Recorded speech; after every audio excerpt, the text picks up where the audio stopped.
Today we're going to be talking about fintech and regulators and how they can lean in together to protect the retail investor.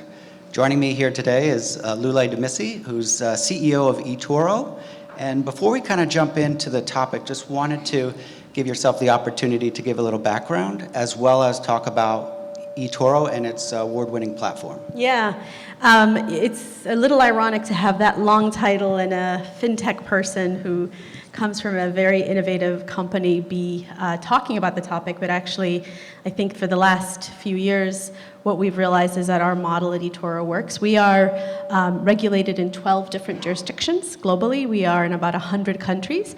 The premise of eToro is that we think social is here to stay as a mechanism for retail investors, especially the population we serve, which is around millennials or younger. And so what we did is we essentially said, okay, we're going to work into the regulatory infrastructure, a social trading platform that also has multiple assets. And that also innovates on that with things like copy and other things. And so it has meant working with our local and international regulators to be able to be that innovator. And we have about 100, we're in about 100 countries, 32 million users in our registration of social trading, and about 3 million account holders globally. So it's a fairly big fintech. Well, great, thank you for that. So you're certainly no stranger to the regulation getting your licenses, I believe 46 states, et cetera, globally as well. Is there any foundational items that you would think or areas that would be beneficial for those that are sort of starting out as fintechs and when they sort of interact with those, the regulators that they should be kind of thinking about or considering? Yeah, it's taken me a while to get this right. So my background is I used to work at Morgan Stanley and then TD Ameritrade, and I've increasingly gone to more and more digital fintech-y companies. And the thing that there's a few foundational things that I've learned along the way. One is you need to build an internal team of compliance and legal people that have the ability to think in two directions, who understand the rules really well, but who also think like builders and innovators. And what I have found is if I don't do that, already I've failed right out of the gate. So that's been one thing, is really making sure we've built a foundation of people that have that elasticity to do both. And then the second is to engage regulators early. We won our New York license recently, our BIT license and our money transmitter license, which is a really difficult license to get. And I think we were the second in 2 to 3 years to get it. And part of that process has been making sure that we engage them early and we educate them as to the why of what we do. Mm-hmm. What I find is that most regulators are not trying to shut down stuff. What they're trying to understand is the why. And sometimes I think as innovators, we don't do a good job of explaining the why in the way that they're thinking about risk, right? When I'm on a panel talking about the user experience, it's a different why sort of translation than when I'm talking to a regulator, and I'll give you a simple example. So we have a social platform, and one of the biggest fears for our regulators is okay, what if you have pump and dump schemes in there? What if you have all these other things? And so they still want to know that there's a why, which is that you're empowering the retail investor, that you're bringing them into a sandbox that's safer than being out there in Reddit land, right? But ultimately, you still have to translate what are you doing, what are your belts and suspenders to still deliver your why in a compelling way. So it's been a really interesting exercise to do that. So kind of building on sort of the protection of retail investors, you talked about sort of your virtual platform. Are there things that eToro is doing to protect the investor? Many things. So one thing I believe fundamentally, protection comes in different forms. So one is making sure that you're designing your product in a way that is allowing for practice before people actually implement strategy. So what we did is we deliberately designed our trading platform that is a practice platform to be exactly the same as our regular platform. And the reason is, I call it the sort of Mr. Miyagi model, right? It's like the wax on, wax off before you actually start putting money at risk.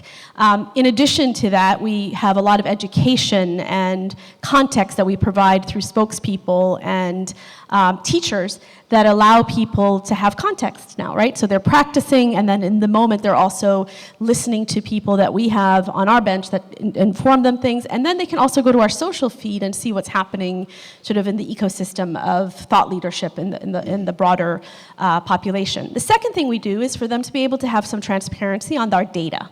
So when you trade on eToro's platform, in any given day, you will know what our usership is doing on various things. And that will we will continue to productize that over time. So I'll know what are the top searched instruments on the eToro platform, what are the top bought instruments, and a variety of different things that show you behavior on the platform.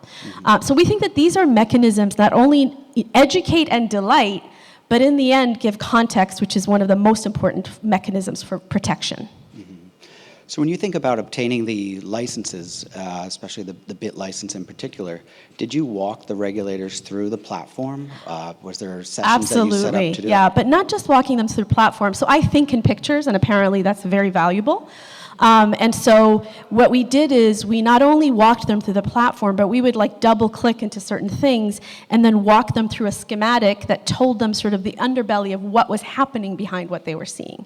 So again, as I said, most regulators, they want to help regular people get access to capital, right? To access to investing. But they're not going to do it if they don't know that you have a net there. Right? And so not only did we walk them through what the platform does, but also the what is the service underneath it and the schematic around that? What is the logic and the code underneath that protects that? What is the policy? And making sure that we connected those dots rather than leaving it up to them to connect those dots.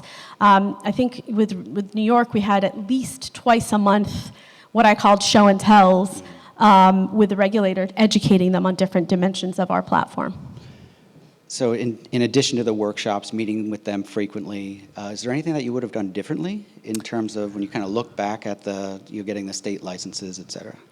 Yeah, I think the first thing I used to assume was that, and no disrespect to any of our legal and compliance partners in here, that they had to be the ones that led the story, because I thought those are like people talking to like people. And what I realized actually is that the regulator is looking for the leaders of the businesses to actually tell the bigger story. So at the beginning I was less involved, and in the end I became more involved. And I think it does two things. One, they're hearing the story from the leader of whatever division that's asking them, or business that's asking them for permission. But the second is, it gives them a sense that you have skin in the game. And that's important because they want to know that you have skin in the game to make sure you're protecting those investors. Great. So innovation is big with the platform in particular, right? It's helping with the education of the retail investor. How important is that to, I'll say, sharing that with the regulators, the transparency? Like, are you sharing any proprietary model information, or are you getting that transparent with the regulators? Yeah, so we've also engaged FINRA, for example, because there's a lot of innovations we want to do on our broker-dealer that we're bringing from abroad. And so we do show them what is the rule, the underpinning rules around it. We don't go into the sort of the specifics of the IP, not only because it seems unnecessary, right? But what we do tell them are some of the anatomies of the rules of the game that are there to either be, sort of like a guardrail or a trip switch, if you will, for making sure that things are not risky. So, for example, on our platform, in order to partake in the social media platform that we have inside our walls, you have to be transparent. A user cannot be in the dark. So what that means is, what I've found, like everybody else who's understood life in general, transparency heals most things. So ultimately, when you have transparency, you end up having more responsible dialogue. The other thing we have is sort of rules around our social media sort of engagement, where if we see certain words or certain searches triggering too much in one direction or another, we have the ability in the rules and the algos to be able to understand what's going on to make sure that it's not a pumped and up scheme. So those things, we walked them through how that logic worked. So to the extent that it was relevant to creating guardrails, we did, and then again, to the extent that it was relevant to them understanding the why of what we were doing, we did. Would you say there was any pain points or friction that you had with the regulators that may have come up through that process? I think this whole process is painful. It's, I remember there was There was a chief counsel when I was at TD Ameritrade where we were working through something really complex.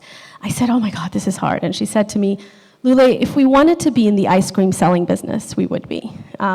If you want to be in the ice cream selling business, you don't enter fintech. But once you know that that's the case, and the reason why it's hard is twofold, right? One is, ultimately, this is people's money, and so it's supposed to have guardrails, right? And so it's a highly regulated space for that reason. So whether I get frustrated with any one particular regulator or any one particular regulation, I've already priced it into the price of doing business. And I think it's really important to bring regular people access to capital markets. So it's a worthy goal for me to take the pain. Is there any specific, like when we think of innovation, right, and throughout the conference we've heard that innovation or regulations are not keeping up with innovation, and we're trying to apply laws and regs from the 70s and 80s to these new products and services. Yeah. Is there anything that in particular that's sort of a challenge for you guys? Absolutely. I think that, right, I wished that that regulation was a little bit, it'll always be behind innovation. I mean, that's an unrealistic expectation for it to be ahead. But I do wish that it was a little bit more closer to its pace. Because I do think ultimately, we live in a weird time now, right, where money's expensive in terms of high interest rates, where you've got all sorts of externalities putting at risk, where small banks and medium banks are at risk, which I think is a real crisis in our society. And so when you look at that, you want to make sure that regulation is there to protect, but also to advance capital formation. And I would love to see more balance on that front. Great, thank you. And with regards to, I'll say, the regulators in particular, a lot of them are setting up sandboxes, innovation offices. Was that part of your journey as well in terms of you leaning into the regulator? Absolutely. With FINRA, when we were engaging them on a few of our innovative ideas around copy, et cetera, that's exactly what happened. We went to those sandboxes. They've done a really good job also, because sometimes you can run at risk if you create a sandbox that's completely divorced from the regular sort of order of business. You then set yourself up for for failure, both as a regulator and as well as the fintechs. And they did a really good job of creating connective tissue between the sandbox people we were engaging with and the regular sort of, the regular folks who actually regulate our business. And so that was really valuable, because what you had then is people who were, yes, slower, right? That's the nature of regulation. But also people who had a mental framework to think that ultimately, if we don't innovate, that's also a form of crisis in our industry. In the clients that I serve, they typically will ask for support as it relates to regulatory interaction and coordination. So for some of the larger players in the market, we've set up independent standalone functions for regulatory interaction and coordination, exam preparation, and things like that. Is that something that you guys are doing as well as part of the eToro model? Yeah, not only that, we also do mock process, like a pretty robust mock ones as well before we launch a product. Again, I think this has become the price of doing business. In some ways, it's a little bit of a tragedy, because I feel like it becomes a higher cost of entry for new ideas. But it is the environment we're in right now, so we do implement those kinds of practices. The key is to also make sure that as you implement them, you don't create an albatross. And that is also a killer of innovation in itself. So not having a million different regulatory offices that you're doing different things, but rather creating those disciplines, but creating levels of ambidextrousness around them. Again, like the way I think FINRA did, where they created a sandbox, but they connected it to the regular sort of everyday regulation. I think that is really important, because if you create sort of pillars, you end up over-bureaucratizing this thing, and then it just doesn't work.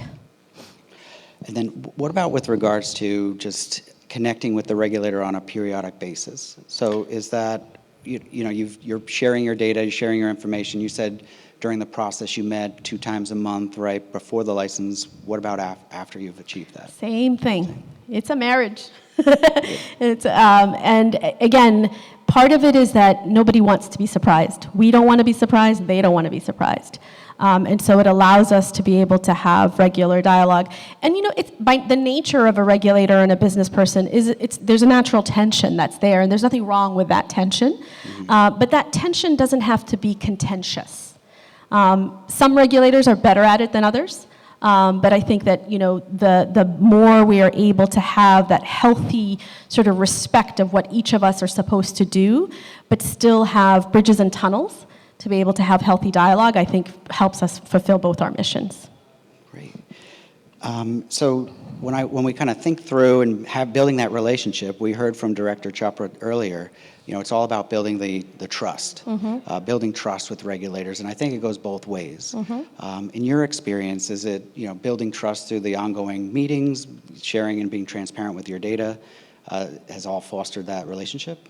Yeah, and I'd say not just data so much as you'd be surprised because data on its own is not as telling as like the context we provide, right? So it's the building trust and then also not only sharing but constantly providing that context. I think when you are out of sync on context is where you have issues because then the partnership gets at risk and everything else. So investing in that regular dialogue to provide context and intent is important. How about on the regulator side? Is there anything that you think they need to do differently to lean in more with fintechs? Yeah, I think it's not so much a regulator observation I have as a macro observation. I am worried for our country that we are not leaning more to the premise of capital formation and innovation as we should. I think we are a little off kilter there. And then we also kind of think about, certainly during the conference, we heard from the California state regulators as well, and they have open door. They have office hours. They're always looking to meet, and I know that the state regulators in New York are putting forth a new bill that came out the other day. So is that something that you're kind of leaning into as well? We're always leaning into what they're thinking about and what direction they want to take. And to me, what I love about I actually think that the New York regulations especially around crypto, are some of the best in the country. They're very tough. Like, it's not that they're not tough. They don't issue these things every day, but they do, when they create rules especially around crypto and their money transmitter programs. What's interesting is they focus on the actual instruments and what is the nature of those things, right? So when you think of a digital asset as an example, you have to take care of AML, bar none. Cannot have a solid AML program. You have to take care of cyber, bar none. You have to take care of capitalization, making sure that you have the right form of levels of capital, right? And to me, that is when innovation thrives. When you look at the instrument you're dealing with and you create the rules that are adaptive to that instrument, rather than constantly, round hole, square peg. And I think New York is pretty good at that. Any other challenges that have come up related to that? In terms of New York itself or just in general? Well, probably general, bigger industry. In New York, not necessarily. As I said, New York has high standard, but they are, they tailor the suit for the instrument. In general, of course, as I said, it's a tough time to be in fintech right now. But at the end of the day, I don't know any other way of innovating other than leaning in, and that's what we're doing. Got it. Well, I know we only have a couple minutes left. See if we have any questions as well. No? Those lights are blaring. They are. They? There's some in Slido. I can read one. How do you build trust and understanding with regulators around your social platform?